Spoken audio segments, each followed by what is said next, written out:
Judges, chapter 11. Jephthah the Gileadite was a mighty warrior. His father was a Gilead, his mother was a prostitute. Gilead's wife also bore him sons, and when they grew up, they drove Jephthah away. "You are not going to get any inheritance in our family," they said, "because you are the son of another woman." So Jephthah fled from his brothers and settled in the land of Tob, where a group of adventurers gathered around him and followed him. Sometime later, when the Ammonites made war on Israel, the elders of Gilead went to get Jephthah from the land of Tob. "Come," they said, "be our commander, so we can fight the Ammonites." Jephthah said to them, "Didn't you hate me and drive me from my father's house?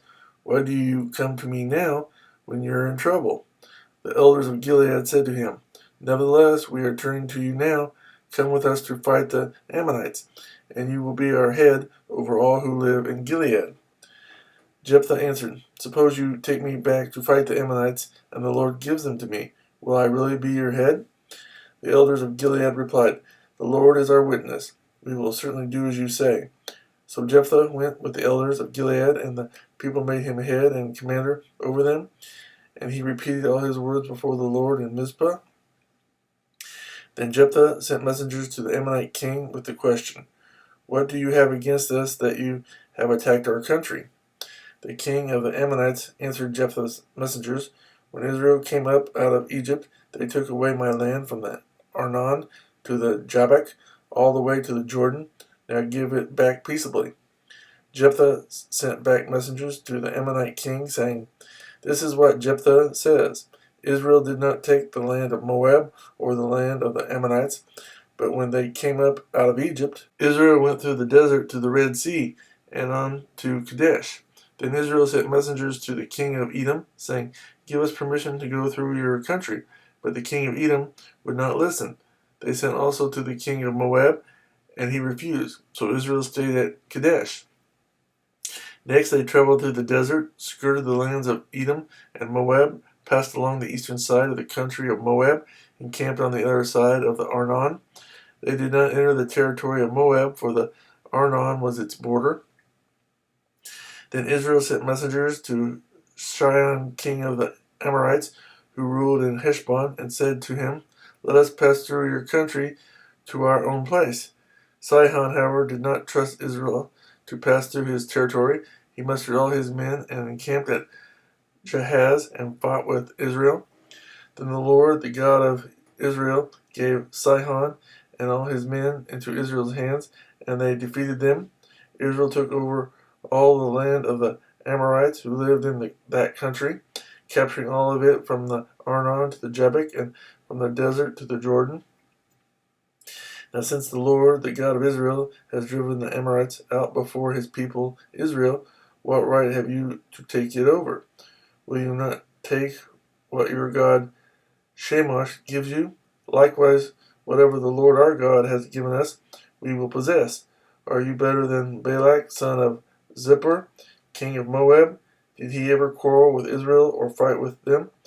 For 300 years Israel occupied Heshbon, Aroer, the surrounding settlements, and all the towns along the Arnon. Why didn't you take them during that time? I have not wronged you, but you are doing me wrong by waging war against me. Let the Lord, the judge, decide the dispute this day between the Israelites and the Ammonites." The king of Ammon, however, paid no attention to the message Jephthah sent him. Then the Spirit of the Lord came upon Jephthah. He crossed Gilead and Manasseh, passed through Mizpah of Gilead, and from there he advanced against the Ammonites. And Jephthah made a vow to the Lord, "If you give the Ammonites into my hands, whatever comes out of the door of my house to meet me when I return in triumph from the Ammonites will be the Lord's, and I will sacrifice it as a burnt offering." Then Jephthah went over to fight the Ammonites, and the Lord gave them into his hands. He devastated 20 towns from Aroer to the vicinity of Minnith, as far as Abel Keramim. Thus Israel subdued Ammon. When Jephthah returned to his home in Mizpah, who should come out to meet him but his daughter, dancing to the sound of tambourines?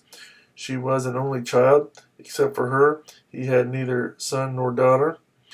When he saw her, he tore his clothes and cried, "Oh, my daughter, you have made me miserable and wretched, because I have made a vow to the Lord that I cannot break." "My father," she replied, "you have given your word to the Lord. Do to me just as you promised, now that the Lord has avenged you of your enemies, the Ammonites.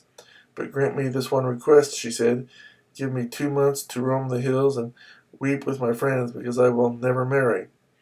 "You may go," he said, and he let her go for 2 months. She and the girls went into the hills and wept because she would never marry. After the 2 months, she returned to her father, and he did to her as he had vowed, and she was a virgin.